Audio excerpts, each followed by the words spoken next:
નમસ્તે વિદ્યાર્થી મિત્રો, સીઈટી તૈયારી માટેના એક નવા વિડીયોમાં આપનું હાર્દિક સ્વાગત છે. તો આજનો આપણો આ વિડીયો જે છે એ 1 માર્ક માટે આપણે જોવાનો છે, અને જો ભાગ્ય હોય તો 2 માર્કમાં પણ પૂછાઈ શકે. આની પહેલાંની જે 2 પરીક્ષા લેવાની એમાંથી એક પરીક્ષામાં આને લગતો એક પ્રશ્ન પૂછાઈ ગયેલો છે. તો આજના ટોપિકનું નામ છે સંકેત ઓર પહેચાન, એટલે કે રોડના અને રસ્તાની સાઈડમાં જે સંકેતો, જે ચિહ્નો આપવામાં આવેલા હોય છે એની આપણામાં કેટલી સમજ છે એ ચેક કરવા માટેના એવા પ્રશ્ન મૂકવામાં આવે છે. તો શરૂ કરીએ. આ પ્રશ્ન કંઈક આ પ્રકારના હોઈ શકે. તો ભાઈ અહીંયા લખ્યું છે અને એક એરો બતાવેલો છે, દિએ ગયે સંકેત કો પહેચાનિए, એટલે કે જે નિશાન આપવામાં આવ્યું છે એને ઓળખો એવું કહે છે.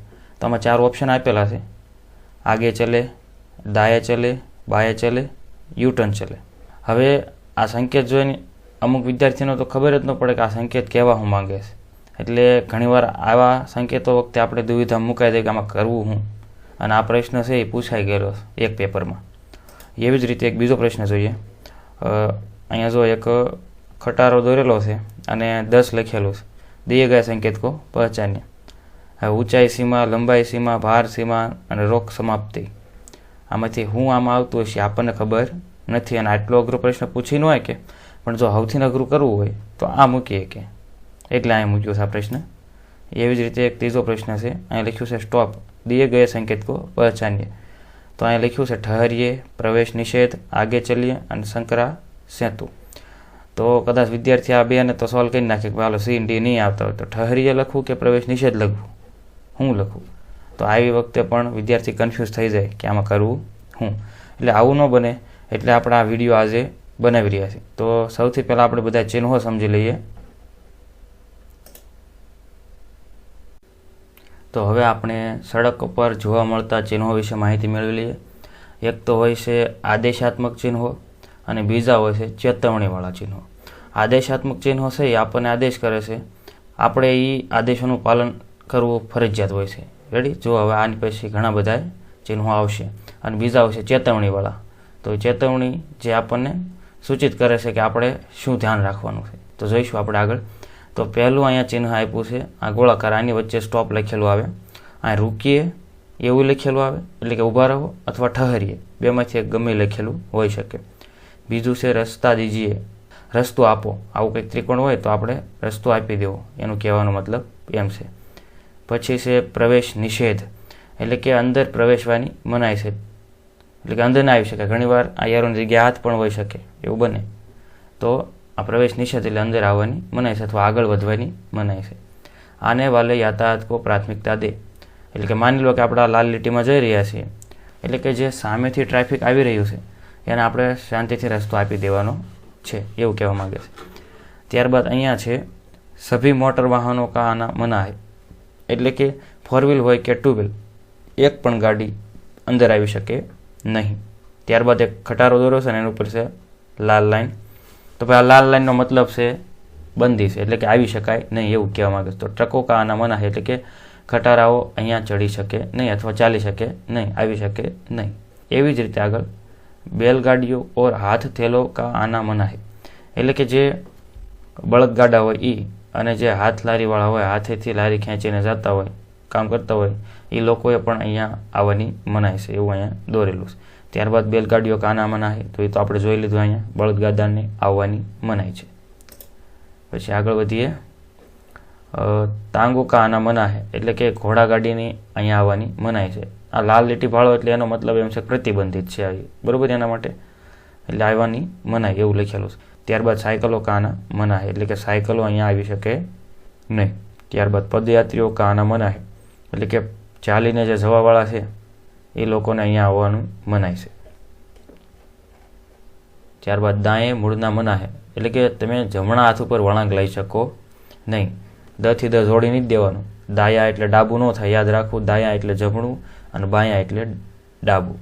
તો અહીંયા લખેલું છે બાયા મૂળના મના હૈ, એટલે કે ડાબી સાઈડમાં વળવાની મનાઈ છે. ત્યારબાદ વાપસ મૂળના, એટલે કે યુટર્ન લેના મના હૈ, એટલે પાદરો જે વળાંક લેતા હોય, રેડી, 180 ડિગ્રી આમ વળી વ્યા જાય થોડું થોડું, એટલે 90 અહીં વળશે, અહીં 90 વળશે, એમ કરીને પાછા અહીંયા વહી જતા હોય તો યુટર્ન અહીં લઈ શકાય નહીં, મનાઈ છે. ત્યારબાદ ઓવરટેકિંગ એટલે કે આગે નીકળના મનાય, એટલે કે કોઈ બીજા વાહનની સાઈડ કાપવાની સખ્ત મનાય છે. ત્યારબાદ હોર્ન બજાવના મનાય, એટલે કે હોર્ન વગાડવાની મનાય છે. હોર્ન વગાડી શકાય નહીં. ઘણી જગ્યાએ આ હોર્નનું ચિહ્ન ક્યાં હોય, એટલે કે દવાખાના હોય એની બહાર આવા ચિહ્ન મારેલા હોય, કોઈક નિશાળ હોય, શાળાઓ એની બહાર પણ આવા ચિહ્નો હોય, પછી વૃદ્ધાશ્રમો હોય તો એની બહાર પણ આવા ચિહ્નો હોય છે. પછી અહીં લખ્યું છે 2M એટલે કે ચોડાઈ સીમા, એટલે કે 2 મીટર પહોળાઈ હોવી જોઈએ. એનાથી વધારે પહોળાઈવાળા આ રસ્તા ઉપર ચડી શકે નહીં. ઘણીવાર સાંકડા રસ્તા હોય તો એની અંદર 2 મીટર કે 1.5 મીટર 3 મીટર એવું જે માપ હોય એનાથી વધારેના માપવાળા વાહનો કે એવું કાંઈ અંદર જઈ શકે નહીં. 3.5 મીટર ઊંચાઈ સીમા, એટલે કે 3.5 મીટરથી ઓછી ઊંચાઈવાળા આવી કે 3.5 મીટરથી વધારે ઊંચાઈ હોય તો એ અંદર એમાં જઈ શકે નહીં. આ ઊંચાઈની સીમા છે. આ ચોડાઈ એટલે કે પહોળાઈની સીમા હતી. પછી લંબાઈ સીમા 10, તો ભાઈ આ 10 મીટરનો ખટારો હોય તો ત્યાં સુધી ચાલે, પણ એનાથી વધારે થાય તો એને અંદર આવવા દેવામાં આવે નહીં અથવા ચાલી શકે નહીં. પછી 5T એટલે કે 5 ટન ભાર સીમા, તો કે વાહનનો જે ભાર છે એ 5 ટન એનાથી વધારે હોવો જોઈએ નહીં. 1 ટન એટલે 1000 કિલો, તો આવું 5 છે એટલે 5000 કિલો, એનાથી વધારે હોવો જોઈએ નહીં. પછી એક્સલ ભાર સીમા, તો કે ભાઈ જે ખટારો હોય ને એક્સલ હોય જેના ઉપર જે એના પાછળના ટાયર બધા ફરતા હોય એની ભાર ક્ષમતા 4 ટનથી વધુ ન હોય તો એ વાહનના ચાલશે, એટલે કે 4000 કિલોથી વધારે ન હોવી જોઈએ. ત્યારબાદ ગતિ સીમા 50, તો કે ભાઈ અહીંયા સ્પીડ આપી છે કે ભાઈ 50 કિલોમીટર પ્રતિ કલાકથી વધારે તમે અહીંયા ગાડી ચલાવી શકો નહીં, એટલે 50ની સ્પીડથી આગળ ગાડીને લેવર નહીં આપવાનું એમ. પછી ગાડી ખડી કરના મના, તો અહીંયા ગાડીનું ચિત્ર કદાચ હશે તો ગાડી અહીંયા ઊભા રાખવાની મનાય છે. ત્યારબાદ ગાડી રોકના અહીંયા ખડા કરના મના છે. મેં કીધું એમ કે ભાઈ ગાડી રોકવી પણ નહીં અને ઊભી પણ રાખવી નહીં, તો એવું પણ કદાચ અહીંયા ચિહ્ન હશે. અહીંયા ખાલી વાદળી આપેલું છે. ત્યારબાદ બાએ મૂળના અનિવાર્ય, કે દાએ યદી સંકેત વિપરીત હો, તો કે ભાઈ અહીંયા ડાબી સાઈડ વળવું ફરજિયાત છે, અને જો એની સામેની સાઈડ હોય વળાંક તો જમણી સાઈડ વળવું ફરજિયાત છે, અને આમ જાય છે એટલે ફરજિયાત આપણે ડાબા હાથ ઉપર વળવું પડે. પછી આગે ચલના અનિવાર્ય છે કેવા લાગે, તો ભાઈ સીધો એરો હોય તો એનો મતલબ એમ છે કે આપણે આગળ વધતા રહેવાનો છે. એક વાર વળાંક આવતો નથી એટલે વળાંક વળવાની કે લેવાની કોશિશ કરવી નહીં, સીધા સીધા ચાલ્યા જવાનું. ત્યારબાદ દાએ મૂળના અનિવાર્ય છે, એટલે કે જમણી સાઈડમાં જવું ફરજિયાત છે, કારણ કે બીજો એક વળાંક હોય નહીં એટલે આપણે ત્યાં જ જવું પડે, એ રીતના કંઈક કહેવા માંગે છે. ત્યારબાદ 2 રસ્તાઓ આવ્યા, જો એક આડો ને એક ઊભો, તો આગે ચલના યા દાએ મૂળના અનિવાર્ય, કાં તો તમે સીધા ચાલતા રહો અથવા તો તમે જમણી સાઈડ વળાંક લઈ લો, બસ બેમાંથી એક ઓપ્શન છે તમારી પાસે એમ. ત્યારબાદ આગે ચલના યા બાએ મૂળના અનિવાર્ય, એટલે કે કાં તો તમે સીધા ચાલતા રહો અને અથવા તો તમે ડાબી સાઈડ વળાંક લઈ લો. ત્યારબાદ લખેલું છે બાએ રહકર ચલના અનિવાર્ય, એટલે કે ડાબી સાઈડમાં ગાડી આપણે દબાવીને ચાલવામાં ભલાય છે, એટલે ફરજિયાત ડાબી સાઈડે ચલાવજો એમ કહે છે. અનિવાર્ય સાયકલ માર્ગ, એટલે કે સાયકલો માટે જે સ્પેશિયલ માર્ગ હોય, જે માર્ગ એના સાયકલો માટે જ બનેલો હોય એ માર્ગની વાત થાય છે, એટલે સાયકલો માટેનો માર્ગ છે એમ. હોર્ન બજાવના અનિવાર્ય, એટલે કે હોર્ન વગાડવો ફરજિયાત છે. તમે હોર્ન નહીં વગાડો ને તો ઘણીવાર એવું બને કે ભાઈ શાંતિ ગાડી લઈને નીકળો તો શેરીમાં કોક આવીને ભટકાઈ જાય, એવું બને. હાલ્યા જતા હોય ઈવડે હાલ્યા જતા હોય આપણે ગાડી લઈને જતા હોય, પછી આવી જાય ગાડીમાં, એટલે હોર્ન વગાડવો ફરજિયાત છે. જે ભાઈ ઝીણી ઝીણી શેરીઓ આવતી હોય ના હોર્ન વગાડવા જોઈએ, કારણ કે નહીંતર પાદરું કોક આવી જાય તો આપણે વાંક ઉગીને આવી જવી. અનિવાર્ય ન્યૂનતમ ગતિ, તો ભાઈ 30. અનિવાર્ય ન્યૂનતમ એટલે ઓછામાં ઓછી ગતિ 30ની હોવી જોઈએ, એનાથી ધીમી નહીં.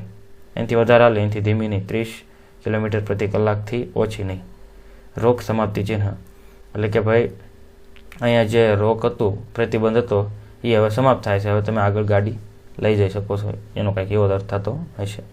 પછી હવે બીજા પ્રકારના ચિહ્નો આવી ગયા છે, ચેતવણીવાળા ચિહ્ન, ચેતવણી દેતે હે એ ચિહ્ન એવું લખ્યું. જો તો ભાઈ દાહિના મોડ, તો કે ભાઈ જમણી સાઈડ વળાંક આવશે. મેં તમને કીધું 10 થી 10 જોડવાનો, દાહિના એટલે જમણું અને બાયા એટલે ડાબું. તો અહીંયા છે જમણી સાઈડ વળાંક, પછી અહીંયા છે બાયા મોડ એટલે કે ડાબી સાઈડ વળાંક. ત્યારબાદ દાહિના ઘુમાવદાર મોડ, તો ભાઈ અહીંયા છે જમણી સાઈડમાં આખો યુ આકારનો વળાંક. પછી બાયા ઘુમાવદાર મોડ, તો ભાઈ અહીંયા છે ડાબી સાઈડ આખો યુ આકારનો વળાંક. ત્યારબાદ છે દાહિને મુડકર ફિર આગે, તો કહેવા શું માગે કે ભાઈ જમણી સાઈડ થોડુંક વળો ને પછી પાછા સીધા હાલે જાઓ. એવી રીતે બાયે મુડકર ફિર આગે, તો ભાઈ ડાબી સાઈડ થોડાક વળો અને પછી સીધા ચાલે જાઓ. ખડી ચઢાઈ એટલે કે જે ચઢાણવાળો રસ્તો હોય, આમ ખડો રસ્તો, તો એને કહેવાય ખડી ચઢાઈ, એટલે કે ત્રાહો રસ્તો છે, સીધું ચાલવું પડશે ઉપર. પછી સીધી ઢલાન, તો કે ભાઈ સીધો ઢાળ છે, ગાડી સીધી ઉતરશે નીચે, એટલે ધ્યાન રાખવું પડે. ઘણીવાર ડુંગરાળ વિસ્તારમાં આપણે ગયા હોય, ડાંગ બાજુ ગયા હોય, તો ઘડીક ચઢાઈ આવે ને ઘડીક ઉતરણ આવે, તો હેઠે ઉતરવામાં બહુ ધીમે બ્રેક મારતા ઉતરવું પડે. એવી રીતે ચડવામાં બ્રેક મારતા જો ભૂલ થાય તો સીધા ખાળિયામાં. એ જે ડુંગરાળ વિસ્તાર હોય ને જ્યાં રસ્તા હોય ના બહુ એક્સિડન્ટ થતા હોય છે ને એ સૌથી વધુ ભૂલ ડ્રાઈવરની હોય છે, કારણ કે બ્રેક ઉપર એને કાબુ રહેનો હોય અથવા સ્ટેરિંગ ઉપર કાબુ ન રહે તો એ જાય સીધા ખાળિયામાં, એવું થાય છે. તો પછીનો આગળ છે આગે રસ્તા સકરા છે, એટલે કે આગળ જતા રસ્તો સાંકડો થાય છે. પછી છે આગે રસ્તા ચોડાય, એટલે કે આગળ જતા રસ્તો પહોળો થઈ જાય છે. સકરા પુલ એટલે કે આગળ જતા સાંકડો પુલ છે, એટલે આ નિશાન એવું છે. ફિસલન ભરી સડક એટલે કે ભાઈ ગાડી લહરપટ્ટી ખાય છે, લસરી પડે એવો રસ્તો છે. ત્યારબાદ બીખરી બજરી એટલે કે જે આપણા પેલા કાંકરા હોય, રેતી હોય, કપસા હોય, કેવી ને, તો એવી ના બધે પડેલી છે, એટલે ગાડી હાંકવામાં ખાસ ધ્યાન રાખવું, એનું કહેવાનો અર્થ એ થાય. સાયકલ ક્રોસિંગ એટલે કે ભાઈ માની લો કોઈ હાઈવે છે તો અમુક જગ્યાએ કંઈક પટ્ટા મારેલા હોય ના કંઈક એવું ચિહ્ન લગાડી દીધું હોય, તો એનો કહેવાનો મતલબ એમ છે કે સાયકલવાળા જે આવે છે એ જ્યારે રસ્તો પાર કરતા હોય ત્યારે વાહનવાળાએ થોડી વાર થોભી જવું, એમને રસ્તો આપવો, અને ફરજિયાત સાયકલવાળા ચાલી શકે, એને પરમિશન છે બધાને. પેદલ ક્રોસિંગ પરમિશન એટલે બધા માટે ખુલ્લું છે એમ. પેદલ ક્રોસિંગ એટલે કે ચાલવા માળા માટે ક્રોસિંગ મળ્યો. જીબ્રા ક્રોસિંગ જે કહેવાય ને સફેદ ને કાળા પટ્ટાવાળો રસ્તો છે, તો જીબ્રા ક્રોસિંગ તો ના માણસો જે ચાલીને જવાવાળા છે એની માટેની જગ્યા છે, એટલે જ્યારે ચાલીને જતા હોય ત્યારે વાહનોવાળાએ ઊભું રહી જવું. આગે સ્કૂલ છે એટલે કે જો આવા બે છોકરા દોરેલા હોય તો એનો મતલબ એમ છે કે આગળ નિશાળ છે. પછી યાતાયાત સંકેતક જે આપણી 3 લાઇટ આવે, ટ્રાફિક સિગ્નલ, લાલ, પીળી અને લીલી. લાલનો મતલબ છે ઊભા રહો, પીળીનો મતલબ છે થોડી વાર રાહ જુઓ, અને લીલીનો મતલબ છે ચાલતા થાવ. પછી છે પશુ. પીળી લાઇટ થાય ત્યારે માણસો પોતાની ગાડી શરૂ પણ કરી શકે છે. અહીંયા છે પશુ એટલે કે પશુઓ માટે રસ્તો છે અથવા તો આગળ પશુઓ મળશે. પછી નૌકા કે ભાઈ આ નાવ એટલે કે હોડી માટેનું નિશાન છે. પથ્થર લુઢકને કી સંભાવના એટલે કે પથરાઓ ઉપરથી પડવાની શક્યતા છે. ત્યારબાદ છે ખતરનાક ગહરાઈ એટલે કે એક ભયજનક ખાડો એટલે કે ઊંડાઈ છે અહીંયા એમ. પછી છે ઉભારિયા ઉબડ ખાબડ સડક એટલે કે ભાઈ અહીંયા આપણે ખાડા ટેકરાવાળો રસ્તો, ઘડીક બમ્પ આવે એમ કે રોદા આવ્યા રાખે હાદી ભાષામાં, બસ એવો રસ્તો છે. આગે અવરોધ છે એટલે કે આગળ જતાથી એક અવરોધ છે. ત્યારબાદ મધ્યમ પટ્ટી મેં અંતર, તો ભાઈ મધ્યમ પટ્ટી છે તો એનાથી થોડુંક અંતર રાખો એમ કહે છે, હાવ પડખે નાખવું નહીં. બાઈ ઓર પાર્શ્વ સડક તો કે ભાઈ જે ડાબી સાઈડ છે ના એક નાની એવી સડક આવશે. દાહિની ઓર પાર્શ્વ સડક તો કે ભાઈ જમણી સાઈડ છે ના એક નાની એવી સડક એટલે કે રસ્તો આવશે. પછી ટી તિરાહા એટલે કે ટી આકારનો રસ્તો આવશે. પહેલાં સીધો રસ્તો જાય ને પછી આમ સીધો રસ્તો ન આવે, પણ કાં તો તમારે ડાબે વળવું પડે કાં તો જમણે વળવું પડે, એને કહેવાય ટી તિરાહા. ત્યારબાદ છે વાય સડક સંગમ તો કે ભાઈ વાય આકારનો એક રસ્તો બને. જો સડક સંગમ છે તો પહેલાં સીધો રસ્તો જતો પછી એમાંથી વાય આકારે એક સડક મળી ગઈ, એટલે આથી વાય આકારનું સડક સંગમ, અને અક્ષર બની ગયો વાય. જુઓ ત્યારબાદ આગળ જોઈએ વાય સડક સંગમ, જે ઓલામાં તો એને જવું જ છે પણ શેર એક આમ જાય છે, એના આમ જાય, ઓલું સીધો જતો પણ આ બે બાજુ થોડો જાય છે, એક ડાબી સાઈડ એક જમણી સાઈડ વહી જાય એમ ક્રોસમાં. ત્યારબાદ વિષમ સડક સંગમ, સમ એટલે સમાન ને વિષમ એટલે અસમાન, તો ભાઈ એક રસ્તો થોડીક પહેલાં ડાબી સાઈડ મળ્યો પછી થોડાક આગળ આવેલા તો જમણી સાઈડ રસ્તો મળ્યો પાછો સીધો જાય છે, એટલે આ વિષમ સડક સંગમ છે. એવી જ રીતે આ પણ વિષમ સડક સંગમ છે. ત્યારબાદ ગોલ ચક્કર, જેને આપણે સર્કલ કહેવી, જે શહેરોમાં વધારે હોય છે, તો ગોલ ચક્કર તો વાહન સીધું આવે તો એ પાદરું આમ જઈ ન હોય કે અથવા અહીં ટ્રાફિક એ કાર્ય ન થાય એટલે બધા ગોળ કુંડાળું ફરે. રેડી, અહીં જવાનું તો આમ વહી જાય, થોડાક હાલે એટલે થોડાક સીધું જવાનું સીધા વહી જાય એટલે ટ્રાફિક થાય નહીં. સર્કલનું કામ એ છે. ત્યારબાદ છે ઘાટિયા નદી કા કિનારા એટલે કે કોઈ નદી અથવા ઘાટ એનો કિનારો છે. આદમી કામ કર રહા હૈ એટલે કે જો રોડ રસ્તાઓનું સમારકામ ચાલી રહ્યું હોય અથવા બની રહ્યા હોય અથવા સાઈડમાં કંઈક બીજું કામ ચાલુ હોય તો આવું ચિહ્ન મૂકી દે કે ભાઈ આદમી કામ કર રહે હે. ત્યારબાદ છે ચોકડી એટલે ચોરાહા એટલે આપણે ચાર રસ્તા પડતા હોય એ જગ્યાએ જેને આપણે ચોરાહા કહી શકીએ. એટલે આ એનું નિશાન છે. ત્યારબાદ છે રક્ષિત સંપરા ક્રોસિંગ. તો કે ભાઈ આ જે રેલવે લાઇનની નિશાન છે. રક્ષિત એટલે જે રેલવે વિભાગના હેઠળ આવતું હોય એ જગ્યા છે. ના માણસો ક્રોસિંગ એટલે કે ના ચાલવા માટેનો એક રસ્તો હોય છે, જે આપણે ફાટક કહેવી, બંધ અને ચાલુ, ક્યારેક ખોલે ને ક્યારેક બંધ હોય જ્યારે રેલવે નીકળે ત્યારે, તો એની જેવું છે. પછી માનવ રહિત સંપાર એટલે કે માણસો રહિતનું સંપાર છે, એટલે કે માણસ વગેરે જ્યારે ખાલી આ વાહનો એટલે કે આ જે મોટા એન્જિન છે એ બધાના ચાલી શકે. તો બસ નિશાનોમાં એટલું હતું. લગભગ આટલા બધા નિશાન બહુ ઝાઝા જોવાઈ ગયા. આપણે ઉપાધિ નહીં, આમાં જો પૂછાઈ જાય તો આવડશે જ તે. હવે પાછા આપણે જઈએ પ્રશ્ન તરફ. પ્રશ્ન એક આ હતો કે દિए गए संकेत को पहचानिए. પહેલા પ્રથમ આ વળાંક ક્યાં જાય જોવાનું. તો કે ભાઈ આપણા જમણા હાથ ઉપર જાય છે. તો હિન્દીમાં જમણાને દાયે કહેવાય અને ડાબાને બાયે કહેવાય. રેડી? ડથી દ જોડવાનું નથી, ડાબાથી ડાયા એમ નહીં, એ અલગ, એ ખોટું પડશે. યાદ રાખવાનું, દથી દ નહીં જોડવાનું. એટલે ડાબો એટલે બાયે, જમણો એટલે દાયે. રેડી? તો આપણો જવાબ અહીંયા શું બનશે કે ભાઈ દિए गए संकेत को पहचानिए. તો આ જમણી સાઈડ વળે છે. હવે જેને આવડે છે એ વિડીયો ઉપર રાખીને જવાબ દેવો તો દઈએ કે છે. બાકી હું અહીંયા જવાબ ખોલું છું. તો ભાઈ અહીંયા જવાબ બનશે બી, દાય. મેં તમને કીધું ને, જમણા હાથ ઉપર જતું હોય તો દાય આવશે. દ આરે દ નહીં જોડવાનું એટલે આપણે ભૂલ થાય નહીં. દાયા એટલે જમણું અને બાયા એટલે ડાબું. ઓકે, હાલો બીજો પ્રશ્ન. તો અહીંયા એક ખટારો દોર્યો છે અને 10 લખ્યું છે. દિए गए संकेत को पहचानिए. તો અહીંયા ઊંચાઈ સીમા, લંબાઈ સીમા, ભાર સીમા અને રોક સમાપ્તિ, આમાં જેને આવડતું હોય એ લખી શકે જવાબ. બાકી આપણે આગળ ખોલીએ છીએ જવાબ. તો ભાઈ અહીંયા જુઓ તમે, આમ લંબાઈ દોરેલી છે. તો આ ખટારાની લંબાઈ કહેશે ક્યાં સુધી છે? 10 મીટર. તો કે લંબાઈની સીમા 10 મીટરથી વધારે લંબાઈવાળો ખટારો ચલાવવો નહીં, અથવા અહીંયા ચાલી શકે નહીં. જોઈ આવી ગયું, લંબાઈ સીમા છે એની. એવી જ રીતે પ્રશ્ન 3 હતો સ્ટોપ. દિए गए संकेत को पहचानिए. તો ઠહરીએ, પ્રવેશ નિષેધ, આગે ચલીએ અને સકરા સેતુ. તો ભાઈ સકરા સેતુ ન આવે, આગે ચલીએ ન આવે, પ્રવેશ નિષેધય ન આવે. તો ના ચોકડી મારેલું હોય, આ બીજું કંઈક હાથ દોરેલો હોય. રેડી? અહીંયા ઠહરીએ લખ્યું. ઠહરીએ મતલબ કે સ્ટોપ, એટલે કે ઊભા રહો. જોઈએ જવાબ આવી ગયું. ઓકે, તો બસ આ વિડીયોમાં એટલું જ હતું. હાવ સરળ વિડીયો છે, શાંતિથી જોઈ લેવાનું. બાકી એકવાર ચિહ્ન જોઈ લો તો પછી લગભગ ભૂલ પડે નહીં. તો હવે મળીએ નવા વિડીયોમાં. ત્યાં સુધી ભણતા રહો, ગણતા રહો, આગળ વધતા રહો. ધન્યવાદ.